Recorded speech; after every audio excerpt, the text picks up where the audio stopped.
ဒီနေ့မြန်မာဗချမ်းကပြစ်လိုက်တဲ့လက်နက်ကြီးကြီးကထိုင်းဗချမ်းကိုလာကြတယ်။ထိုင်းဗချမ်းကမေကိုကင်းရွာကအိမ်နှလုံးကားနှစ်စီးကိုသွားထိပြီးအဲ့ကြီးကြီးက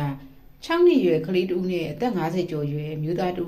လူလက်ပိုင်းမျိုးသမီးတူအပါဝင်ဒီ9ဦးလောက်ကိုသွားထိတယ်။အခုထိတဲ့သူတွေကတော့ထိုင်းနေမဟုတ်ပါဘူး။ဒါမြန်မာတွေပါပဲထိုင်းဘက်မှာစစ်ဆောင်နေကြတဲ့လူတွေပါ။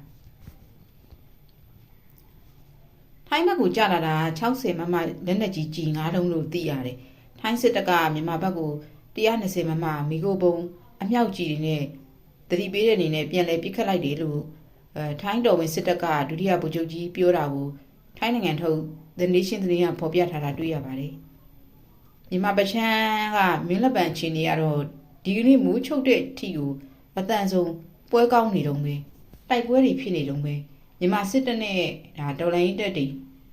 မင်းလက်ပံမှာတိုက်ပွဲဖြစ်နေကြတာပေါ့နော်။အဲ့ဒီတိုက်ပွဲကလက်နက်ကြီးကြီးတွေကလည်းထိုင်းဘက်ချမ်းကိုကြာတာ9ချိန်လောက်ထိရှိပြီလို့တော့ထိုင်းသတင်းတွေမှာဖော်ပြထားတာတော့တွေ့ရသေးတာပေါ့နော်ထိုင်းကြီးကလည်းသူ့နိုင်ငံတွင်ပိုင်တဲ့ကိုကြာလို့အချုပ်ချာအာဏာရဘလို့တုံ့ပြန်လာမလဲဆိုတာကိုတော့မသိသေးဘူးပေါ့နော်။